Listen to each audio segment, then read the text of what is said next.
The sky was already darkening as I set out that afternoon. I'd been fishing on Lake Jackson long enough to know that the weather could change on a dime. My boat, an old, worn-out thing with peeling paint and cracked wood, wasn't much to look at, but it had gotten me through enough storms to earn my trust. It was just me and the lake today, no company, no distractions. I'd planned to be back before nightfall, but I knew better than to make promises to the weather. The wind had started to pick up as I cast my line into the water. Nothing unusual, just a mild gust that rustled the trees along the shore, sending a few ripples across the lake's surface. But even I could sense that something was coming.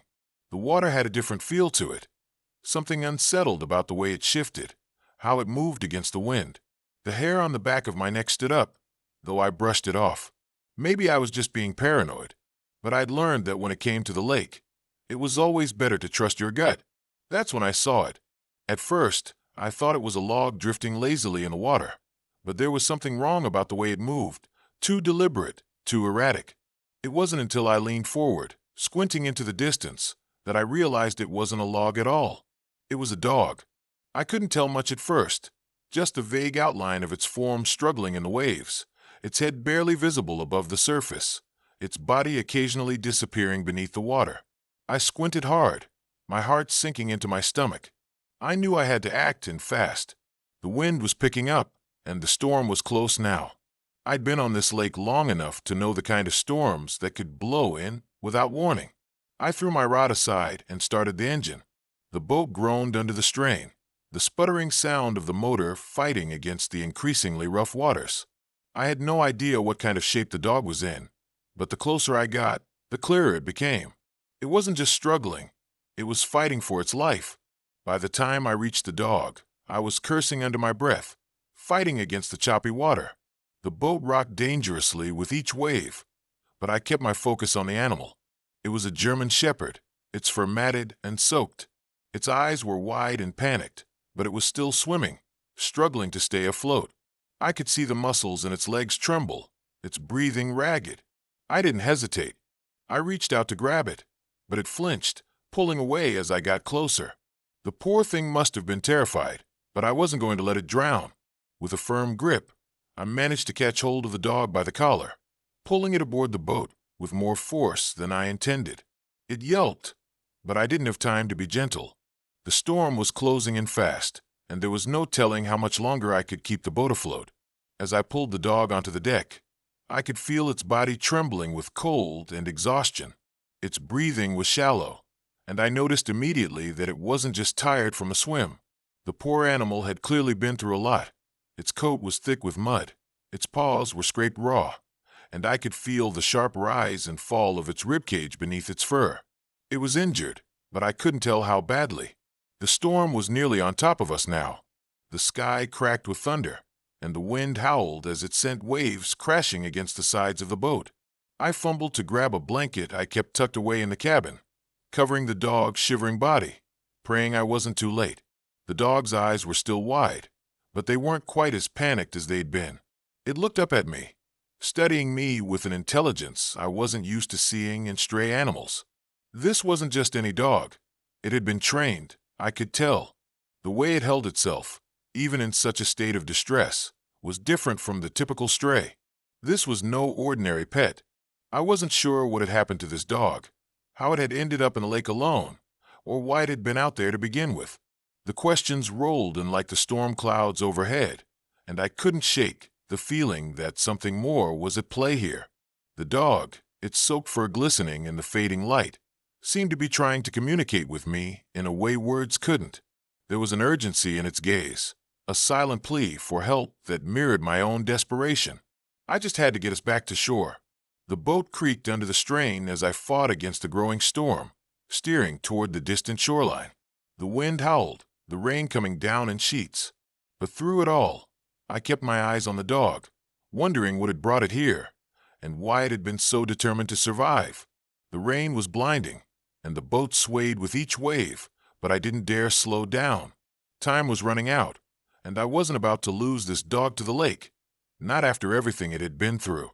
As I guided the boat through the storm, I couldn't help but wonder if this was the start of something much bigger than just a stray dog in need of rescue. But that thought didn't have much time to settle before another crack of thunder split the sky. For the first time in a long while, I felt like I was fighting for something that mattered. The shoreline finally came into view, just a blur through the downpour. I couldn't see much, but I could feel the pull of the earth beneath me, the rough and familiar pull of home. The dog, still shaken, its breathing shallow, lay curled up on the deck, wrapped in the damp blanket I'd thrown over it. I kept checking on it, but it seemed too exhausted to move, its eyes half-lidded, as though it couldn't even muster the energy to blink. I wasn't sure what to do. Part of me just wanted to get the damn boat on solid ground and figure things out, but the other part was worried. I didn't know how badly injured it was. The dog wasn't just tired from a swim. Something about its eyes told me this wasn't just an ordinary stray that had gotten lost. There was more to it. I could feel it in my gut. The wind picked up again, stronger than before, pushing the boat off course. I cursed under my breath and fought the wheel, doing everything I could to keep it on track. The storm wasn't going to give me a break. I finally managed to guide the boat toward a small dock, barely visible through the sheets of rain. The old boards creaked under the weight of the boat as I cut the engine and threw out the anchor. My arms were sore from fighting the storm, and I could feel the chills settling deep in my bones. But I wasn't about to leave the dog behind. I carefully lifted the shivering shepherd into my arms, his body limp, but still somehow holding on to life. It was clear he hadn't been on his own for long, not by the way he still had a spark in his eyes, despite everything. That, I knew, was a sign of resilience, and I wasn't about to let that go to waste. The rain had turned to a light drizzle by the time I carried him up the old wooden stairs to the cabin. It wasn't much, just a small place I'd built myself years ago, but it was safe and dry, and that's all I cared about now. I laid the dog on a blanket near the fireplace, trying not to jostle him too much. His fur was still matted with salt water, and I could feel the harshness of his ribs beneath the skin. The storm had subsided enough that I could hear the rhythmic crackle of the fire in the hearth, the only sound in the small cabin. For a moment, I just stood there, watching the dog's chest rise and fall, wondering what kind of life he had led. The look in his eyes told me this wasn't a typical stray. There was something more to him, something purposeful. I sat on the edge of the table, taking a deep breath. Something in my gut told me that this wasn't just a random rescue. This dog had been sent for a reason, and I had a feeling my part in it wasn't over yet. As the fire flickered and crackled, I stared at the dog. His fur was drying now, but I noticed something strange. On his collar, there was a small, rusted metal tag, barely legible, but it had a single letter stamped on it. R. It was nothing like any dog tag I'd ever seen before, and that made me wonder even more about where he came from. But for now, there were no answers. Just the faint sound of the storm still echoing in the distance, and the heavy silence that filled the cabin. The hour stretched on, but the dog didn't stir. I stayed nearby, occasionally glancing over at him as I tried to warm myself by the fire. There was something about the whole situation that didn't sit right with me. The storm had passed, but the unease lingered, gnawing at the back of my mind. Why had he been so far out there? And why hadn't he just given up? I had seen countless dogs, strays, runaways, even working dogs that had been discarded, but none of them had ever had the strength to survive what this dog had just gone through. I rubbed my hands together, trying to fight off the cold as I glanced over at him again. His breathing was steady now, more even than before. Still, the moment I stood up to grab something to eat, his eyes flicked open. They locked onto me instantly, alert despite his exhaustion. I froze, caught off guard by how keenly he was watching me. For a moment, we just stared at each other, a silent exchange passing between us. His amber eyes were sharp, calculating, as though he was assessing my every move. I had never seen a dog like him. Most animals, after going through something like what he had, would be wary, fearful even. But not this one. He wasn't afraid. If anything, he was waiting for something, but I couldn't figure out what. I broke the silence first. "Hey, you still with me?" I murmured, more to myself than to him. But as if responding to the sound of my voice, the dog's ears perked up slightly. I stepped closer, careful not to startle him. He didn't move, just continued to watch me intently. The rusted tag on his collar caught my eye again. That single letter, R, stared back at me, a mystery I couldn't ignore. I reached out, gently running my fingers over his fur. He didn't flinch, though I could feel the tension in his muscles. "You're one tough son of a bitch, you know that?" I muttered, more to myself. But again, he didn't react. No wagging of the tail. No barking. Just the silent, unwavering presence of a dog who had seen things. I sat down next to him, my back against the wall, and let out a long breath. There was a strange bond forming between us, despite the fact that I didn't even know his name. He hadn't shown any signs of aggression, but I wasn't foolish enough to think that meant I knew what he was capable of. His silence spoke volumes. And then it happened. Just as I started to lose myself in thought, a soft growl emanated from the dog. It was low, almost imperceptible, but it sent a chill through me. I froze, instinctively looking toward the door. Nothing. The growl continued, this time louder, more distinct. His eyes narrowed, his ears pressed flat against his skull. He was on high alert. I stood slowly, my pulse quickening. What was he reacting to? That's when I heard it, faint at first, but unmistakable. The sound of tires crunching on gravel. Someone was coming. The low growl from the dog continued, a steady vibration in the quiet cabin. My pulse quickened, and instinct took over.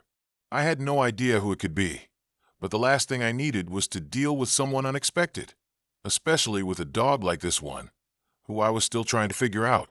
The growl deepened, as though he recognized the sound of those tires before I did. The noise grew louder as the vehicle drew closer. My hand instinctively reached for the old hunting knife I kept by the door, a habit I had developed from years of living in this remote area. But the closer the sound came, the more I could feel the tension in the dog's body. His posture had shifted. He was poised, waiting, every muscle coiled like a spring. I slowly made my way to the window and peeked out through the blinds. A dusty black SUV had just pulled up, its engine dying with a soft hiss. The vehicle looked out of place in the peaceful surroundings of the countryside. It wasn't someone from the area. No one in their right mind would drive a vehicle like that down this dirt road unless they were looking for something. Or someone. The door creaked open, and two men stepped out. They were dressed in dark clothes, one holding a small device in his hand, the other adjusting his gloves. Both of them moved with the precision of people who were accustomed to making sure they were never noticed. Ranger's growl grew louder, and I could see his muscles tense even more. It was like he was a coiled spring, ready to act at any moment. I hadn't seen a dog this alert in years, especially not one that had been through what he had. Whatever was happening, he knew it was serious. I quickly stepped away from the window, my mind racing. They were here for something or someone, and it didn't take a genius to figure out that it was Ranger. I turned toward him, meeting his eyes. The bond between us had grown in the few hours he'd been here, and for the first time, I felt like I understood him. Whatever these men were here for, Ranger had seen it before.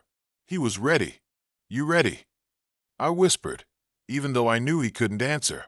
His tail gave a barely perceptible flick, and for the first time since the storm, I saw a spark of trust in those amber eyes. The minutes felt like hours as I stood there, barely breathing, watching the men through the crack in the blinds. My mind was racing, trying to figure out what the hell was going on. Those two men weren't here to chat. They had come for something, and that something, I was certain, was Ranger. I could feel it in my gut. Their whole presence had a sense of purpose, a dangerous kind of intent. These weren't just regular folks. These were people who had dealt with situations like this before. Ranger stood frozen beside me, his eyes locked on the two men outside. He was so still, I almost forgot he was there. It wasn't until I saw his nostrils flare, a subtle but telling sign that he was processing everything, that I remembered he was fully aware of the threat. His entire demeanor screamed military precision, like he was waiting for an order, just like a soldier on standby, ready to move. I couldn't just sit here. I couldn't risk them getting any closer. My gut told me it wasn't just some random encounter. They were hunting for something, and I was certain they had already found it. I motioned for Ranger to follow me as I moved silently across the room, my boots barely making a sound on the old wooden floor. The last thing I wanted was to attract attention. The only chance we had now was getting out of here without being seen, and I didn't trust that SUV to just leave. If they were here for him, they wouldn't just turn around and go home. They would search, and I'd bet they were good at it. I opened the back door and stepped out into the rain-soaked night. The chill from the storm bit at my skin, but I couldn't afford to worry about that now.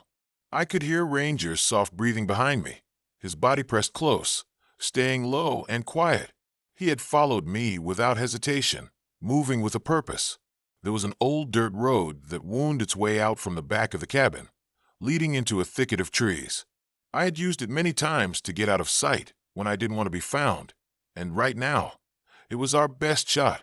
The trees would provide cover, and the thick underbrush would hide our tracks. I glanced back at the house. The SUV was still there, parked in front, the men standing outside and talking in low voices. I couldn't hear what they were saying, but I didn't need to. Their posture told me everything. They weren't just standing around, they were waiting for something. I couldn't afford to let that something be me.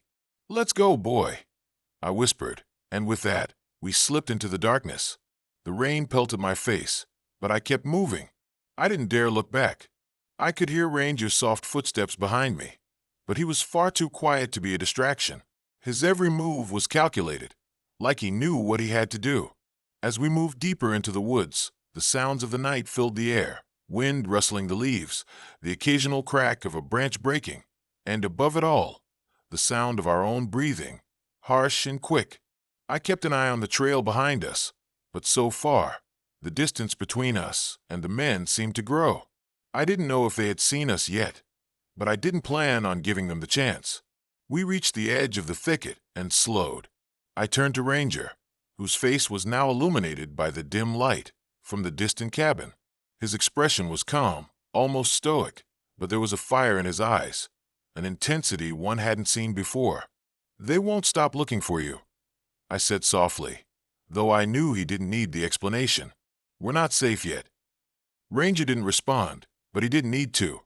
His every movement spoke for him. He was ready for whatever came next. And so was I. We couldn't stay in the woods forever. That was the harsh truth hanging over us as the rain started to taper off, replaced by a heavy silence that seemed to settle around the trees. The deeper we moved into the thicket, the more distant the cabin felt. But I knew it was only a matter of time before the men figured out where we'd gone.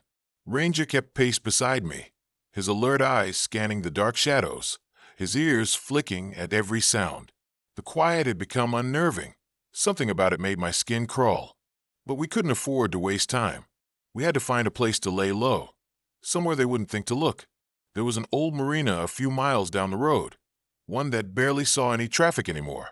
It used to be a dive spot for locals, but after the hurricane a few years back, it had fallen into disrepair. I had a feeling that, in a place that forgotten, we'd be able to disappear for a while. "Stay close," I murmured to Ranger, though I knew he didn't need reminding. The dog was as sharp as any soldier I'd ever served with, and I trusted him to sense danger before I ever did. We moved quickly now, the trees beginning to thin out, giving way to the rocky path that led toward the old docks. I could see the faint outline of the water in the distance. But just as we were nearly out of the woods, a sound pierced the night. An engine, low and rumbling. I froze, my hand instinctively going to the side of my jacket, where my knife sat, its cold steel reassuring for a brief moment. The engine grew louder, and I knew. They'd found us. "They're coming," I whispered, more to myself than to Ranger. He was already moving again, heading for the marina without a single word. His instincts were better than mine, and in that moment, I knew we had to outpace them, or we'd be trapped. I didn't look back. We ran. The marina loomed ahead like a forgotten ghost, its rusty docks creaking in the night breeze. I could already see the dark outline of the old storage shed where I'd hidden out before during a few quiet, uneasy nights. The place had always felt safe, secluded, far from prying eyes, which was exactly why I'd come here now. Ranger was moving at my side, a steady rhythm of paws hitting the damp earth. We didn't stop. I could hear the hum of the engine getting closer, but I didn't dare look back. There was no time for hesitation, no room for second guesses. I had to believe this would work, even though my gut was telling me otherwise. The rain had slowed, but the ground was still slick and treacherous underfoot. I could feel the tension in the air, like we were on the edge of something much bigger than either of us could control. Ranger kept glancing over at me, his amber eyes glowing in the dim light, as if telling me to keep moving, to keep fighting. And I did. We reached the shed just as the sound of the engine grew louder. I pushed open the creaky door, slipping inside and motioning for Ranger to follow. We were nearly invisible in the shadows, hidden from the road, just a short distance away. I could hear the faint crunch of tires on gravel. They were close. Too close. I pressed my back against the wall of the shed, trying to steady my breathing. Ranger stood beside me, silent, watchful, his fur bristling ever so slightly. He was ready, more ready than I was. The engine stopped. Silence. Then voices. I didn't dare move. They had to have gone this way. One voice muttered, low but sharp. I recognized it. The men. The hairs on my neck stood up. They were just outside. I knew that if they came any closer, they would hear us. I was fighting a battle I didn't want to fight, one that was about to become much more dangerous. I turned to Ranger, locking eyes with him. He was calm, but I could see the intensity beneath the surface. He knew what was at stake. We couldn't afford to be discovered. And then, as if the world had decided to deal us a cruel hand, a faint light appeared, cutting through the darkness, heading straight toward the shed.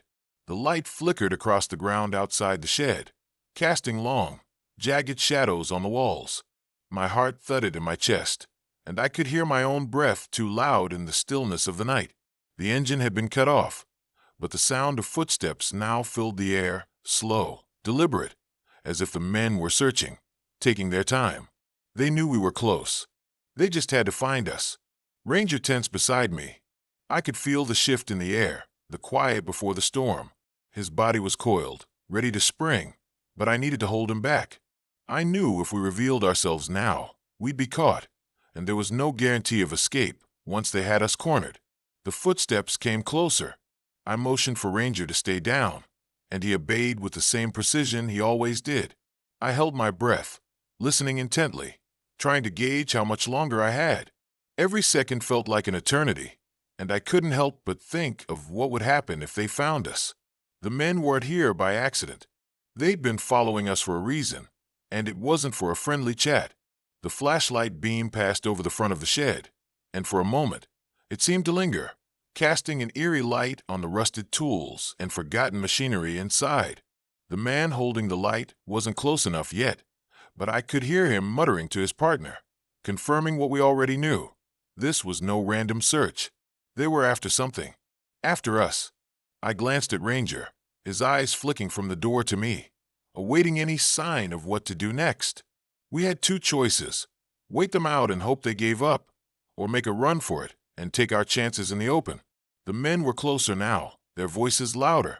They'd reached the edge of the shed. I didn't think we had much time. I motioned to Ranger. It was time. We burst out of the shed together, the door creaking in protest as we shoved it open. The night air hit me like a wall. I heard the men's startled voices shout behind us, but I didn't stop. My legs were pumping faster than they'd ever moved before, adrenaline surging through my veins. Ranger stayed with me, as always, his pace unbroken, his body a shadow in the night. We darted for the nearest alleyway between the rusted docks, the sound of our feet pounding the wet ground mixing with the chaos behind us. Shouts followed us, and I heard the unmistakable sound of footsteps chasing us. They weren't going to let us get away that easily. I glanced over my shoulder, my breath coming in ragged gasps. The men were gaining, but I knew the terrain better. The docks were a maze of twists and turns, and with any luck, they wouldn't be able to keep up. Ranger, to the water! I yelled, my voice barely audible over the pounding rain and shouts. Ranger didn't hesitate. He veered to the left, heading toward the old boat ramp that led into the bay. The water was rougher than it had been earlier, the waves crashing more violently against the rocks, but it was our only chance. They wouldn't follow us there, not in this storm. We reached the water's edge, and I hesitated only for a moment, then plunged forward, Ranger at my side. The cold water hit me like ice, but I didn't stop. I had no choice now but to push deeper into the bay, hoping the men wouldn't follow us into the water. I could hear them shouting, their voices fading as we moved further out. I dared to look back once more, just in time to see one of them, gun raised, pointing at us from the edge of the docks. The shot rang out, splitting the night, but it missed. By the time I saw the flash of the barrel, we were already too far. Ranger kept swimming, never slowing, never faltering. We were out of reach now, at least for the moment. But I knew we hadn't escaped the danger. Not yet. The cold water closed around us, a relentless, numbing force that pushed against every stroke. My muscles screamed in protest as the waves grew more violent. The storm had picked up, the wind howling, and the sea seemed to have come alive with rage. The last thing I wanted was to get caught out in this mess, but there was no turning back now. Ranger moved with quiet determination beside me, cutting through the waves like he had been born for this. His powerful legs drove him forward, but even he couldn't escape the strength of the current. We had to move fast. I knew the men would regroup soon, and if they found us in the open water, we'd be sitting ducks. I pushed forward, my breaths coming in sharp gasps, trying to make headway through the swells. My thoughts were racing, wondering if we'd ever make it out of this mess. My heart thudded in my chest, each beat louder than the last, and I found myself glancing nervously over my shoulder every few seconds. I couldn't see the docks, but I could still hear the faint rumble of voices and boots pounding the wet ground. The water was rougher now, each wave crashing against us with the force of a freight train. But Ranger? He didn't flinch. Every time the waves pushed him back, he surged forward again, never hesitating, never slowing. He was unstoppable. I had never seen a dog like him. His will to survive, his loyalty. It was like he knew there was no other choice but to keep going, no matter how difficult it got. And I couldn't let him down. I wouldn't. With every stroke, the distance between us and the shore seemed to stretch further. I felt myself tiring, my arms and legs aching from the relentless movement. It felt as though the sea itself was trying to drag us back. But I didn't stop. Neither did Ranger. We pushed on, past the turning point where I thought we might just be able to escape. The shore was still a long way off, and the storm wasn't giving us any mercy. But I kept my focus on the goal, on the shoreline ahead. I could make it. We could make it. The storm raged harder, waves battering us relentlessly, and I couldn't shake the feeling that we were running out of time. The men had to be getting closer. They wouldn't give up that easily. And if they had access to boats, well, that was a whole new problem. Ranger, keep pushing. I shouted above the roar of the waves. He responded immediately, his head dipping in acknowledgement. His eyes never wavered, locked forward as if the sea itself didn't matter. His focus was on the next stroke, the next push. I heard a faint sound, the unmistakable hum of an engine cutting through the storm. My heart leaped into my throat. They had followed us. They had to have boats waiting. I couldn't let them catch us, not now, not after everything we'd been through. We needed to get out of range, needed to make it to the coastline before they closed in. I urged myself forward, pulling myself with everything I had left. My hands felt numb, my body aching from exhaustion, but the sight of Ranger's unwavering determination gave me strength. We were so close, but I knew this final stretch would be the hardest. The sea seemed to take everything from me, my strength, my will, but Ranger was still there, still swimming, still pushing forward. With one final push, I saw it, the shoreline, the dim outline of sand and rocks silhouetted against the storm-darkened sky. We weren't far now. If we could just make it to land. Come on, Ranger. I urged, my voice hoarse. The current fought us harder as we approached the shore, pulling at us like it wanted to drag us back into the abyss. But Ranger, ever the soldier, surged forward with a final burst of speed. I kicked my legs harder, water crashing over me as we breached the shore together, the weight of the sea's wrath finally receding. We collapsed onto the wet sand, gasping for air, both of us spent, exhausted, but alive. Ranger laid beside me, his sides heaving as he tried to catch his breath, his amber eyes never leaving me. We had made it. I didn't know how much longer we could keep running, but for now, we had bought ourselves time. The men weren't here yet, and that was all I needed. For the moment, we were safe. The storm finally began to taper off as the first light of dawn stretched across the horizon, casting a faint glow over the beach where we lay. The air was thick with the salt of the ocean, the last remnants of the storm swirling around us. My body ached from the battle with the sea, but I couldn't afford to rest for long. We had made it to land, but the hardest part was far from over. Ranger stood first, shaking off the water with a grunt. Despite his exhaustion, his eyes were sharp, alert, ever watchful. He glanced around the beach, his head cocking slightly, as if assessing the situation. He knew we weren't safe yet. Neither did I. I pushed myself up from the wet sand, my legs shaky but steady enough to carry me forward. The shoreline was mostly empty, save for a few scattered pieces of driftwood and seaweed. We were alone for the moment, but I knew that wouldn't last long. The men who had been chasing us were out there, and sooner or later, they'd figure out where we'd gone. I took a deep breath and turned to Ranger, who had already started moving, his paws digging into the wet sand as he trotted ahead. His head was low, his posture purposeful. He had found his second wind, and he wasn't about to stop now. Neither was I. "We need to move, boy," I murmured, my voice hoarse from the storm's battering. "We can't stay here." Ranger gave me a single glance before continuing forward, his pace steady. We were both running on adrenaline now, our bodies telling us to rest, but our minds knowing there was no time for that. If we stopped, they would catch us. If we hesitated, it would all be for nothing. We made our way inland, moving through the wet underbrush that lined the beach. The trees were dense, their dark trunks looming over us as we cut a path through the mud. I kept a hand on Ranger's back, feeling his warmth even through the dampness. His presence was a comfort, even in the face of what we both knew was coming. I didn't have a plan. Not really. I had no idea where we were heading, no map, no destination in mind. All I knew was that we couldn't stop moving. Every step we took had to bring us further from the storm, further from those men, and closer to whatever safety we could find. I had no idea if help was even an option anymore, or if we were on our own for the long haul. The only thing I could count on was Ranger, and even then, I wasn't sure what kind of life lay ahead for him, for both of us. The sound of crashing waves faded as we moved deeper into the woods, but the unease in my chest didn't. I glanced back every now and then, half expecting to see the dark figures of our pursuers emerging from the trees behind us, their footsteps muffled in the wet ground. But for now, there was only silence, only the rustling of leaves in the wind and the occasional call of a distant bird.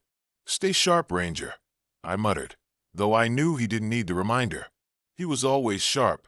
His eyes scanned the path ahead, his ears flicking at every sound, his body tense and ready for whatever might come. We walked for what felt like hours, the thick woods offering no refuge from the cold that had begun to seep into my bones. My muscles were stiff, my mind foggy from exhaustion, but I couldn't let myself slow down.